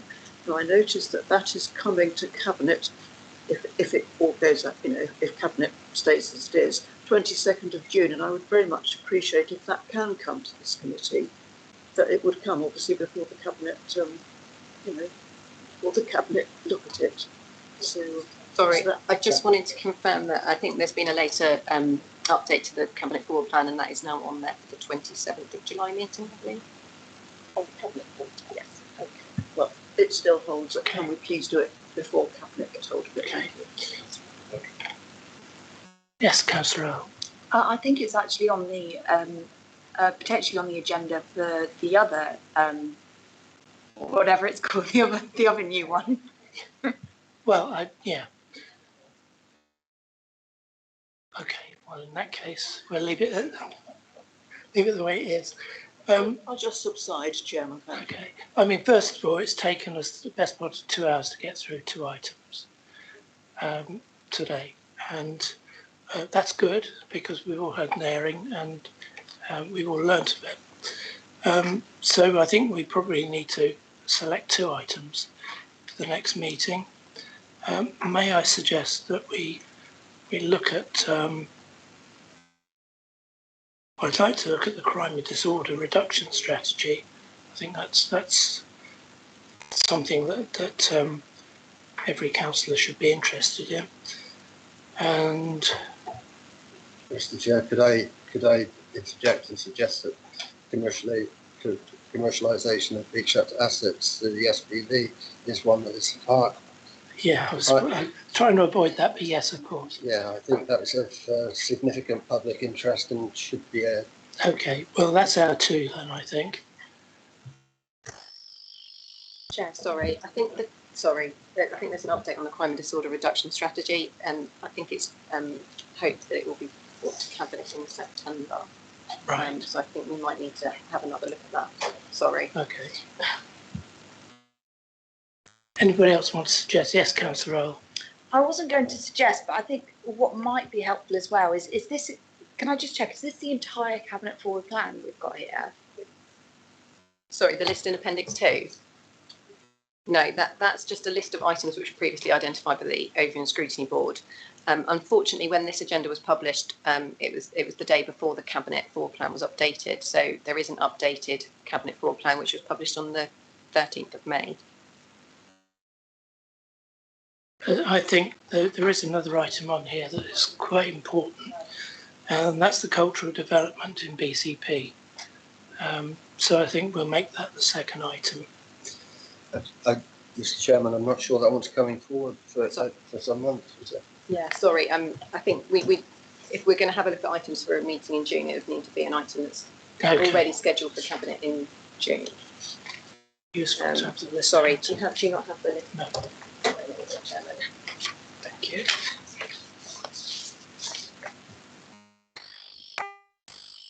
Well, the beach house most firmly is here.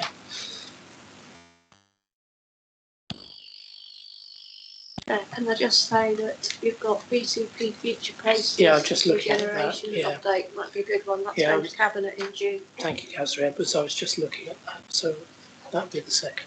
Sorry, as I understand it, that would go to the Place Overview and Scrutiny Committee. Sorry. Do you want me to just read through the list of items? I think it might help. And I must say now that I think some of them we need to clarify which of the 2 Overview and Scrutiny Committees they would need to go to. Could I ask that we do that and then have this conversation later? Because I feel like we're going around. Well, apparently not. We have tried. I'm sorry. Obviously, we've tried to do that, but it's not been possible to iron out some of the crossovers on them.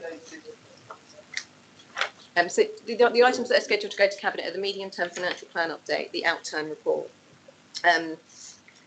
the LGR 3-year stock take, and the commercialisation of beach hut assets. So I think they're the items which would be relevant to this committee. Okay, well then that's the way we'll go.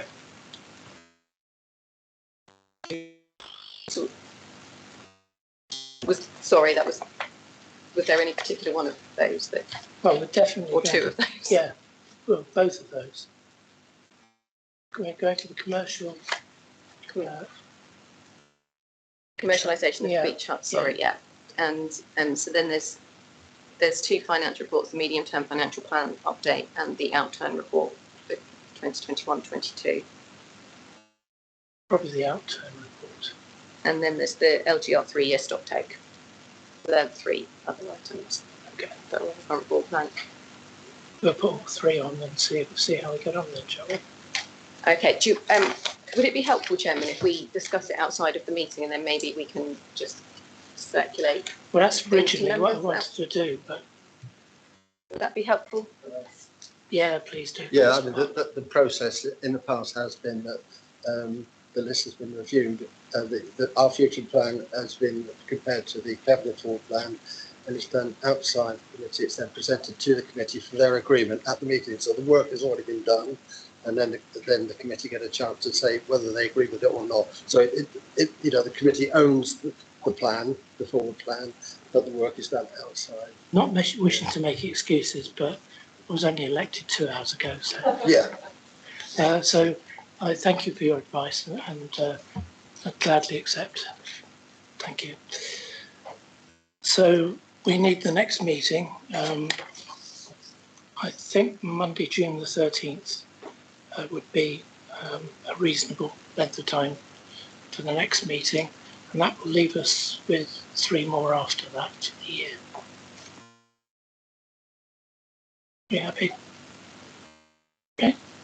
If we're all happy, then I think I can close the meeting. Thank you.